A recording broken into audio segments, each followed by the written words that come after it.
고린도전서 1장 26절 형제들아 너희를 부르심을 보라. 육체를 따라 지혜 있는 자가 많지 아니하며 능한 자가 많지 아니하며 문벌 좋은 자가 많지 아니하도다. 그러나 하나님께서 세상의 미련한 것들을 택하사 지혜 있는 자들을 부끄럽게 하려 하시고 세상의 약한 것들을 택하사 강한 것들을 부끄럽게 하려 하시며 하나님께서 세상의 천한 것들과 멸시받는 것들과 없는 것들을 택하사 있는 것들을 폐하려 하시나니 이는 아무 육체라도 하나님 앞에서 자랑하지 못하게 하려 하심이라. 고린도 교회에 보낸 편지의 가장 중요한 이유는, 이 편지를 쓰게 된 이유는 고린도 교회에 있는 이 분쟁이 가장 중요한 편지를 쓰게 된 원인이었다 그랬습니다. 이 편지의 내용 속에 재미있는 것은 고린도 교회 교인들의 잘못을 지적하는 것을 윤리적 도덕적 차원에서 지적하는 것이 아니라 복음, 그리고 우리가 믿고 있는 이 신앙의 내용의 본질과 원리적 차원에서 틀린 것을 지적하고 있다는데 고린도 전후서에 아주 귀한 가치가 있습니다. 그러니까 우리가 복음을 제대로 이해할 때, 기독교 신앙을 제대로 이해한 것과 그렇지 않은 것 사이에 어떤 차이가 나느냐 하는 것이 현실적으로 이 고린도 교회에 보낸 편지들 속에 나열되어 있는 셈입니다. 그러니까 이러저러한 실수들은 복음을, 기독교 신앙을 그 핵심되는 어떤 문제를 오해했을 때 이런 부작용이 나온다, 그런 뜻입니다. 그래서 지금 처음 다루고 있는 것은 모두 다 분쟁에 관한 것입니다. 그리고 분쟁의 최고의 그 근거는 나는 너희보다 낫다라는 생각인 것입니다. 그래서 오늘 본 26절에서 29절까지의 핵심되는 내용도 뭐냐면 너희가 제대로 예수를 믿었다면, 기독교 신앙의 본질을 제대로 이해하고 있다면 자랑을 할 수 없는 법이다 하는 걸 지적하는 걸 그 핵심으로 삼고 있습니다. 그래서 이 자랑치 못한다 하는 문제를 무엇을 갖고 드느냐 하면 26절에 있는 바와 같이 너희가 어떻게 부름을 받았는가 말합니다. 너희가 누군데 부름을 받았는가? 즉 예수를 믿게 된 너희가 다른 사람과 비교할 때, 세상적인 차원에서 볼 때 너희가 다른 사람보다 나은 조건이 있느냐 하는 것이 바울의 지적입니다. 세 가지 조건을 제시해요. 너희가 다른 사람보다 지혜가 있느냐, 너희가 다른 사람보다 강하냐, 그래서 강하다는 건 능력이 있느냐 그런 뜻입니다. 그다음에 너희가 다른 사람들보다 문벌이 좋으냐. 이 세 가지를 예를 들면서 이 세 가지 기준으로 볼 때 너희는 다 사실은 그렇지 않은 사람이다. 물론 다 그렇다는 건 아닙니다. 그러나 대부분 형제들아 너희를 부르심을 보라. 육체를 따라 지혜 있는 자가 많지 아니하며 능한 자가 많지 아니하며 문벌 좋은 자가 많지 아니하도다. 물론 있어요. 똑똑한 사람도 있고 능력 있는 사람이 있을 수도 있지만 대부분은 어떤 쪽이냐 하면 그 반대쪽이다 이거예요. 왜 그래야만 하는가? 왜 그래야만 하는가? 우리 앞에서도 쭉 언급했던 것 같이 기독교 신앙이란 인간이 만들어낸 것이 아니라는 겁니다. 인간이 만든 사상, 인간이 획득한 위치가 아니라는 것을 우리에게 분명히 하기 위해서라도 하나님은 하나님의 일을 꼭 못한 자로 하신다 하는 것이 성경의 지적이고 우리가 우리의 신앙을 확인하는데 잊어서는 안 되는 하나의 증거들입니다. 그러니까 이런 면에서 꼭 그렇습니다. 목사는 하나님께서 일부러라도 똑똑한 사람을 쓰지 않습니다. 물론 그건 여러분은 좀 납득이 안 가죠. 제가 똑똑한 사람이니까 그거는 척 이해가 안 가시겠습니다만 그 주성호 목사님을 생각하면 그렇구나 이런 생각이 나지 않습니까? 그건 그렇겠다. 그러니까 저는 드문 경우고 주 목사님 같은 경우는 많은 경우입니다. 주를 이루죠. 그런 경우가. 그건 사실입니다. 여러분, 제가 목사가 되기로 결심을 할 때도 가장 큰 방해 요소가 무엇이었느냐 하면 제가 목사가 될 때도 보통 신학교를 가는 사람들은 변변치 못한 사람들이 가는 것이 일반적인 그 흐름이었습니다. 무슨 좋은 학교나 좋은 직장에 갈 실력이 없는 사람들이 마지막으로 도망가는 도피처 구실도 했었습니다. 물론 똑똑한 사람들이 있습니다. 그러나 대부분은 그렇지 않았다 이겁니다. 그래서 저는 신학을 한다는 것이 처음에 제가 그때 어리석은 생각으로 똑똑하다고 스스로를 생각한 이상 굉장히 어려웠죠. 남들이 볼 때 나도 마찬가지로 보이면 어떡하나 하는 것이 정말 커다란 걸림돌이었습니다. 그렇지 않죠. 그리고 이제 와서 하나님께서 우리에게 맡기신 말씀이나 행하시는 일들에 대하여 배우면 배울수록 내가 참으로 어리석고 연약하고 아는 것이 없구나 하는 생각이 듭니다. 근데 여기에 늘 시험을 받는 게 이제 주 목사님을 만나면 그래도 내가 똑똑한데 하는 생각이 이제 드는 게 하나 흠이죠. 끝나고 이따 직접 가야지 주 목사님 만나고 갔다간 성취 못할 것 같은데. 그래서 교회 안에서 일을 할 때는 여러분이 어떤 생각을 하셔야 되냐면 장로님, 권사님 혹은 어떤 부서의 부장님, 안수집사님 이렇게 교회 안에서 봉사직을 맡는 사람이 능력 있는 사람이 아닌 것이 하나님의 법칙인 것입니다. 교회에서 제일 신자들이 훈련을 못 받는 게 뭐냐 하면 신앙적인 모든 것을 수납하면서도 무슨 예를 들면 재정부가 무슨 돈 계산이 틀렸다든가 교육부서의 부장님이 교육에 관해서 모른다든가 말솜씨가 없다든가 그러면 펄쩍 뛰어요. 그건 결국 뭐에 관한 문제냐? 아직도 신앙의 내용을 제대로 이해하지 못한 소치다 이겁니다. 고린도 교회에 보낸 편지가 정확히 그런 내용이에요. 그런데도 우리는 교회 안에서 뭐 하면 무슨 재정부에서 헌금 보고나 무슨 재정에 관한 보고했는데 숫자 좀 틀리면 펄쩍 뛰죠. 성도들이 낸 귀한 헌금을 어떻게 틀리게 쓸 수 있습니까? 이거는 아니에요. 틀릴 수 있어요. 왜냐하면 교회 재정부는 은행원들이 아닙니다. 이 손가락 발가락을 넘으면 숫자 계산이 안 되는 사람이 재정부를 맡는 법이에요. 그리고 말을 하면 시작한 말하고 끝하고 맞지 않는 사람이 교육부서 부장을 하는 거예요. 그게 교회라고요. 왜 그렇다고요? 무엇을 확인시키려고? 저 사람이 가진 바 영원한 약속, 저 사람이 소유하고 있는 바 생명과 영원한 진리들은 그가 만든 것이 아니라 받은 것이라는 걸 그거보다 잘 나타내는 방법이 없다고요. 그러나 똑똑하면 어떤 생각이 들죠? 나는 너와 다르다 해서 한 걸음 더 나가서 나는 이걸 내가 만들었다고 생각한단 말이에요. 나는 똑똑해서 내가 선택했다고 생각한단 말이죠. 아닙니다. 정확히 그 얘기를 하는 거예요. 즉 은혜로 믿음을 이해하느냐, 우리의 신앙을 은혜로 이해하느냐, 내 선택으로 이해하느냐의 싸움이 자랑으로 가느냐 감사로 가느냐의 갈림길이 되는 겁니다. 그리고 그것은 기독교 신앙을 그가 정확히 이해했느냐 틀리게 이해했느냐를 가장 단적으로 나타내는 하나의 기준점이 된다 이겁니다. 그래서 오늘 본문도 보세요. 지금 이 뒤에 있는 26절 다시 보셔서 형제들아 너희를 부르심을 보라. 육체를 따라 지혜 있는 자가 많지 아니하며 능한 자가 많지 아니하며 문볼 좋은 자가 많지 아니하도다 라는 얘기는 사실은 이 고린도전서 1장에서는 자주 쓰는 표현인 거예요. 왜냐하면 앞에서도 이렇게 되어 있다고요. 18절로 가십시다.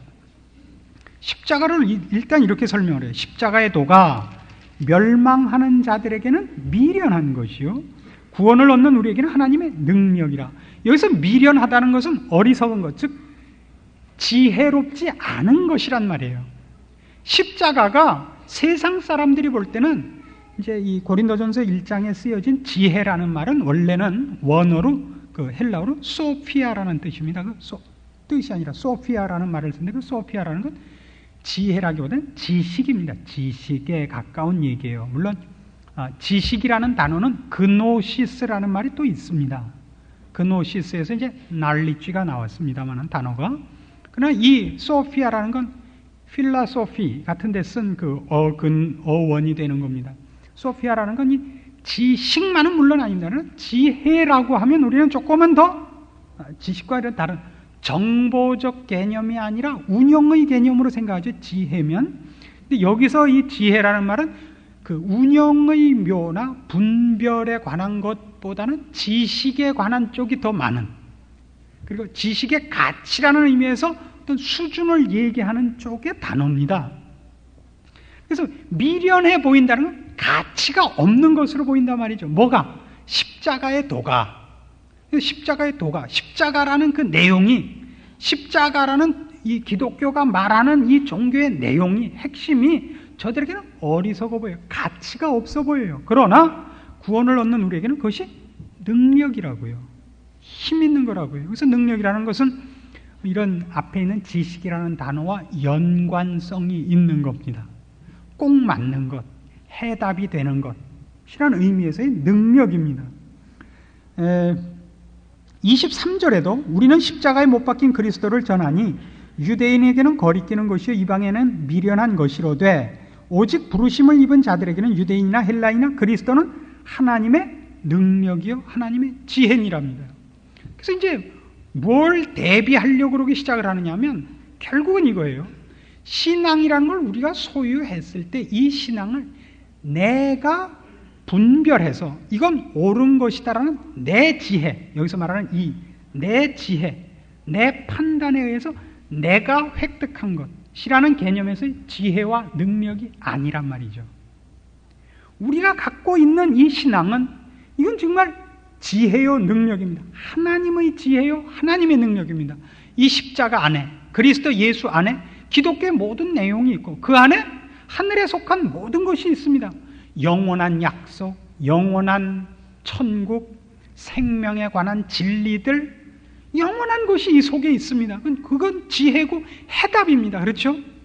그러나 이것이 세상의 눈으로 볼 때는 그게 무슨 지식이거나 가치 있거나 해답으로 보이지 않는단 말이죠. 이걸 얻은 자는 그 십자가 안에 있는 이 지혜와 이 해답되는 것을 지 눈으로 보고 얻은 자들이 아니라 허락을 받아서 주어서 선물로 줬기 때문에 받은 자란 말이죠.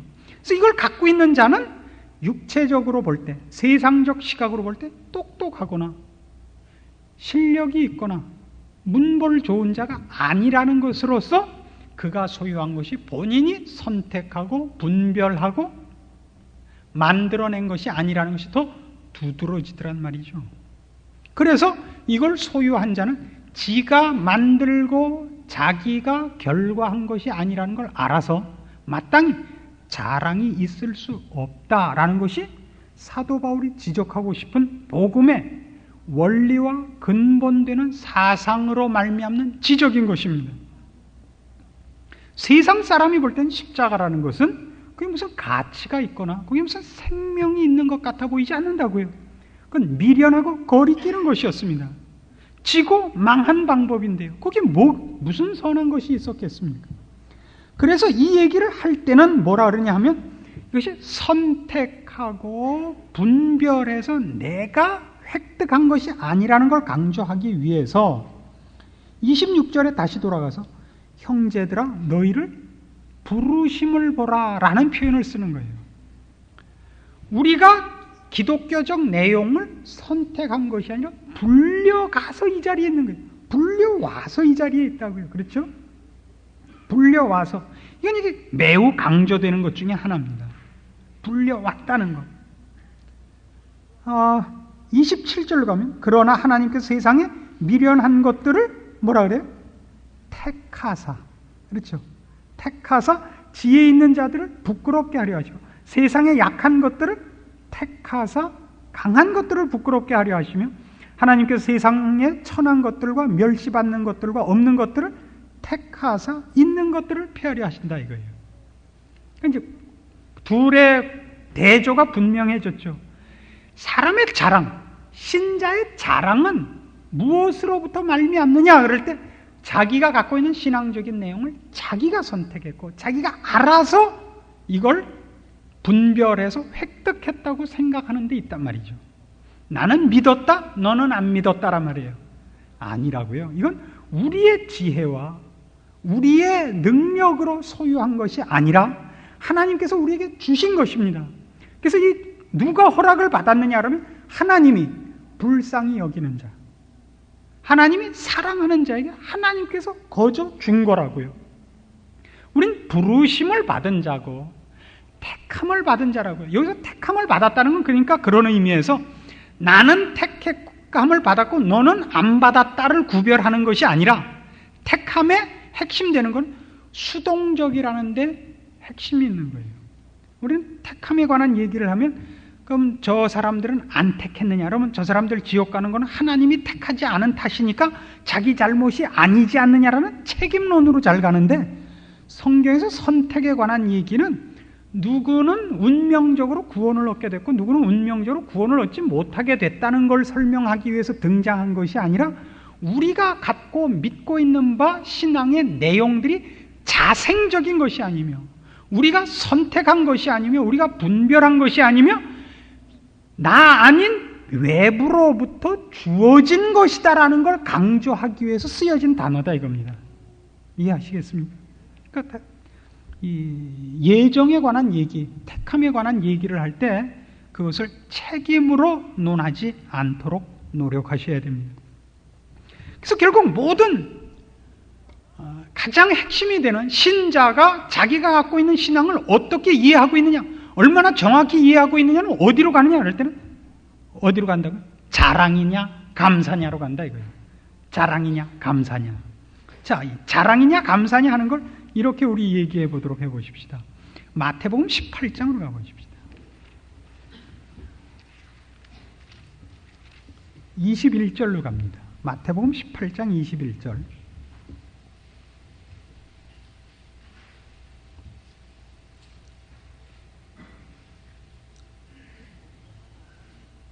그때 베드로가 나와 가로되 주여 형제가 내게 죄를 범하면 몇 번이나 용서하여 주리이까? 7번까지 하오리까?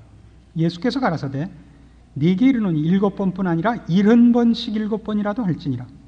이러므로 천국은 그 종들과 회개하려 하던 어떤 임금과 같으니 회개할 때 1만 달란트 빚진 자 하나를 데려오매 갚을 것이 없는지라 주인이 명하여 그 몸과 처와 자식들과 모든 소유를 다 팔아 갚게 하라 한데 그 종이 엎드려 절하며 가로되 내게 참으소서 다 갚으리이다 하거늘 그 종의 주인이 불쌍히 여겨 놓아보내며 그 빚을 탕감하여 주었더니 그 종이 나가서 저에게 100데나리온 빚진 동관 하나를 만나 붙들어 목을 잡고 가로되 빚을 갚으라 하매 그가 그 동관이 엎드려 간구하여 가로되 나를 참아주소서 갚으리이다 하되 허락하지 아니하고 이에 가서 자기 빚을 저가 빚을 갚도록 옥에 가두거늘 그 동관들이 그것을 보고 심히 민망하여 주인에게 가서 그 일을 다 고하니 이에 주인이 저를 불러다가 말하되 악한 종아 네가 빌기에 내가 네 빚을 전부 탕감하여 주었거늘 내가 너를 불쌍히 여김과 같이 너도 네 동관을 불쌍히 여김이 마땅치 아니하냐 하고 주인이 노하여 그 빚을 다 갚도록 저를 옥졸들에게 붙이니라. 너희가 각각 중심으로 형제를 용서하지 않으면 내 천부께서도 너희에게 이와 같이 하시리라. 자, 이 용서에 관한 얘기를 하면서 어떤 종이 1만 달란트 빚졌는데 용서를 받고서 가서 자기에게 100데나리온 빚진 사람을 용서하지 않아서 다시 벌을 받았다 하는 겁니다. 이것과 비슷한 내용 중에 하나가 우리 자주 외우는 주기도문 중에도 나오죠. 우리가 우리에게 죄 지은 자를 사하여 준 것 같이 우리 죄를 사하옵소서. 그래서 자칫 잘못 오해하면 이런 내용들이 하나님은 우리가 한 것만큼 우리에게 해주신다라고는 생각을 불러일으키기 쉽습니다만 그런 뜻이 아니라는 것을 이제 분명히 하려고 합니다. 그리고 용서라는 게 뭔가, 그래서 감사가 뭔가를 이제 확인하려고 그래요. 1만 달란트를 빚졌다는 건 오늘날 화폐 단위로 1000만 불입니다. 1000만 달러면 지금 1000만 달러하고 이 시대의 1000만 달러면 얘기가 다르죠.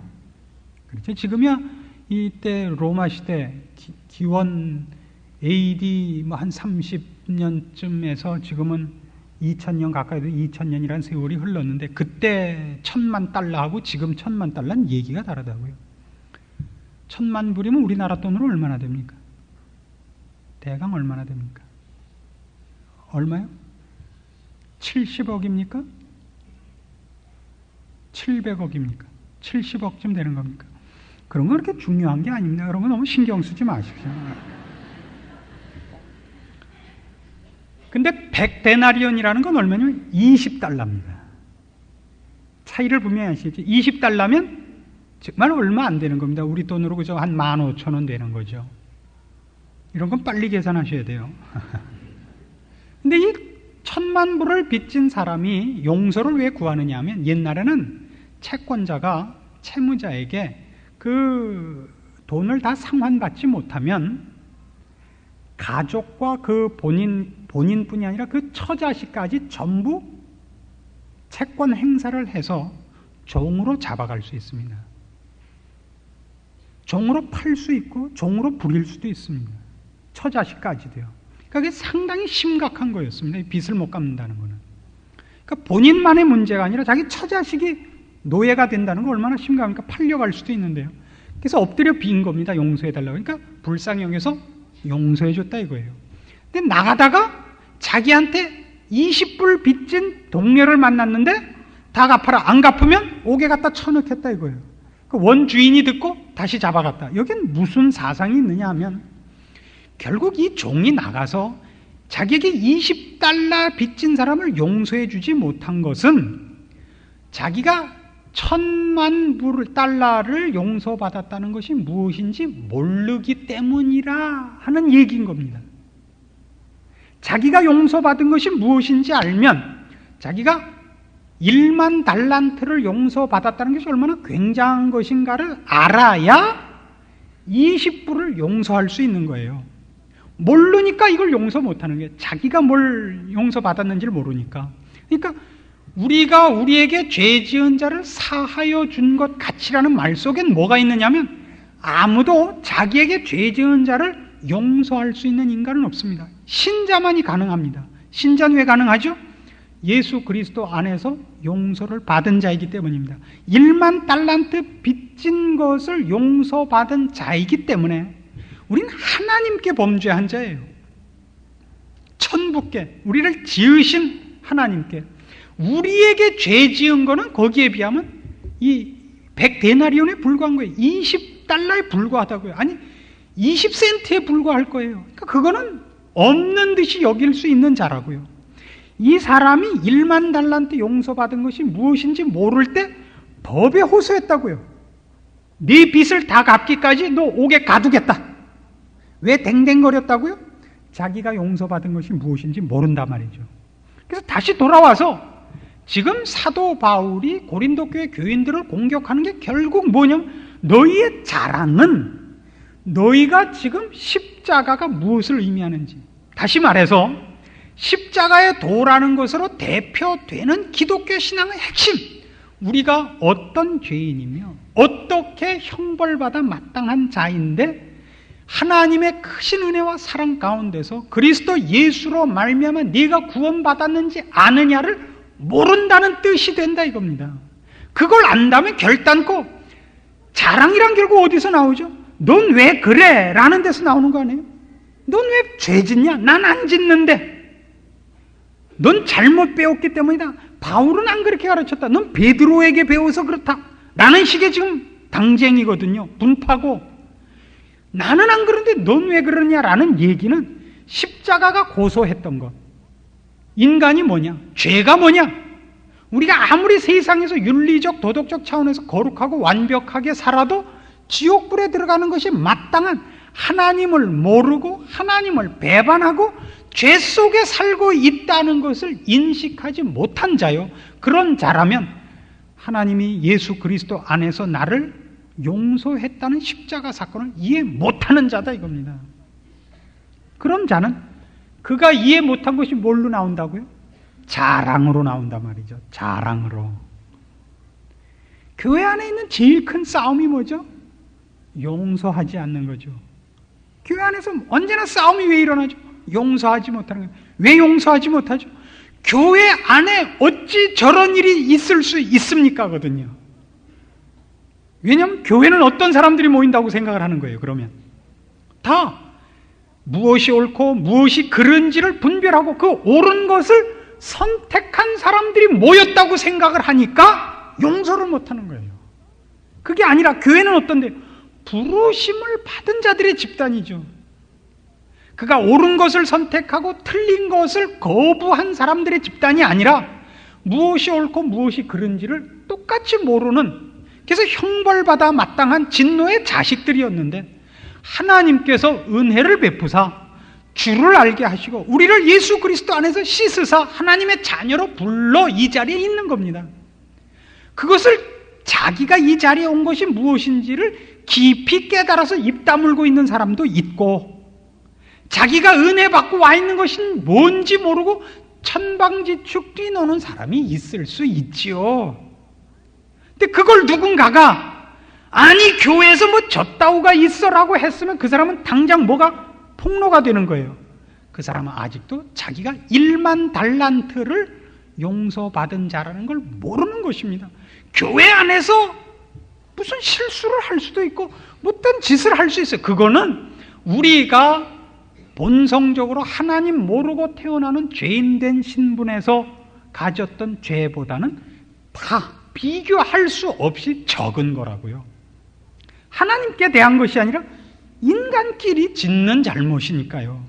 그걸 웃고 쓱 넘어가고 기다려줄 줄 모른다면 그렇게 날뛰는 사람만 잘 모르는 것이 아니라 모두가 모르는 것이 되는 거죠. 이해하시겠습니까? 고린도 교회의 실패는 고린도 교회에 국한된 실패가 아닙니다. 모든 신자에게 일어날 수 있는 오해의 소지가 충분히 있는 내용인 것입니다. 그래서 성경이 이 사건을 기록하고 있는 거죠. 그래서 오늘날 우리가 확인해야 되는 게 뭡니까? 우리가 지금 여기 와 있는 것, 우리가 아는 것들은 모두 다 세상적인 가치나 세상적인 지식이나 세상적인 관점에서 봐서는 안 되는 것들인 겁니다. 우리는 모두 하나님의 은혜를 입은 자요, 사랑을 입은 자요. 하나님께서 불렀기 때문에 이 자리에 있는 겁니다. 그 부르심을 많이 이해하는 자가 있고 조금밖에 이해 못하는 자가 있습니다. 부르심은 우리의 어떤 동의와 상관이 없는 겁니다. 하나님이 불러서 온 거예요. 그 부르심을 여러분은 어떤 이해관계로 부르심을 이해해서 와 있을 수 있습니다. 기도했더니 병이 낫다든가, 기도했더니 애가 뭐 공부를 잘한다든가 하는 식으로 교회에 들어올 수 있습니다. 그 부르심이 그런 형태로, 모양은 그렇게 나타날 수 있어요. 그러나 내용은 그게 아닙니다. 부르심의 핵심되는 내용은 예외 없이 모두가 다 하나님께서 우리를 사랑하사 영원한 형벌에서 구원하기 위하여 예수 그리스도 안에서 십자가의 보혈로 그의 자녀 삼으시고 영원한 나라의 시민으로 우리를 불러내신 것이 부르심의 한 소망이요, 한 내용이요, 차별 없이 똑같은 핵심되는 것들입니다. 그러나 그 부름을 받았을 때는 하나님이 우리를 이 자리에 오게 하기 위해 여러 가지 모습으로 우리의 발걸음을 유도할 수 있습니다. 나가니까 마음이 편해서, 친구가 있어서, 아니면 기도해서 응답받아서 여러 가지로 올 수도 있습니다. 그러나 결국 내가 믿는 바 기독교적 내용에 대하여 깊이 그리고 제대로 이해하고 있는가를 뭘로 확인해야 된다고요? 자랑이 있는가? 용서가 있는가? 그래서 늘 불만이 아니라 감사가 있는가? 이리로 가시라는 것이 고린도전서의 대표적인 싸움거리들인 것입니다. 윤리적, 도덕적 차원에서의 지적이 아니라 복음의 핵심을 가지고 고린도 교회 교인들을 꾸중하고 저들을 납득시키고 설명하고 있는 것을 여러분에게 적용하셔서 여러분의 신앙이 그것이 있는가 보십시오. 이 용서가 있는가? 타인에 대한 용서, 그리고 자신에 대한 나 같은 것을 이 자리에 있게 하셨다라는 감사가 있는가? 그리고 내가 이 영원한 약속과 진리에 대하여 무지한 자라는 자기 진단이 있는가를 보셔야 됩니다. 그래서 우리는 기도하고 성경 보는 것입니다. 하나님의 지혜에 관하여, 하나님의 지식에 관하여 우리는 무지하고 무능한 자들입니다. 우리가 얻은 모든 것이 은혜요 선물입니다. 그리고 하나님은 우리를 사랑하십니다. 구하는 이에게 후히 주십니다. 우리가 들어선 이 길, 하나님의 자녀가 된 이 길에 있어서 이제는 세상적인 관점을 벗어난 이 영원하고 거룩하고 하나님과의 관계에 있어서는 이제 남보다 지지 않기 위한 노력과 열심과 분발이 요청되는 겁니다. 기도하십시다. 하나님 아버지 은혜를 감사합니다. 우리를 이 자리에 있게 하셨고 주의 크신 사랑과 은혜로 우리를 하나님의 자녀로 세우셨습니다. 우리의 이 자리에 있는 모든 것을 인하여 감사할 줄 아는 저희들 되게 하옵시고, 우리가 우리를 만든 것이 아니라는 사실을 인식함으로 내 형제들에 대하여, 내 이웃들에 대하여 오래 참으며 기다리며 용서하며 기도할 수 있는 저희들 되게 하시옵소서. 온유와 겸손을 옷 입게 하시고, 그리고 심령이 가난하여져서 의에 줄이고 목마르게 하시며, 그 나라와 그의 의를 구하며, 그리고 영원한 것, 복된 것, 거룩한 것을 위하여 매일 자기를 채찍질하며 근신하는 저희들 되게 하시옵소서. 예수님의 이름으로 기도합니다. 아멘.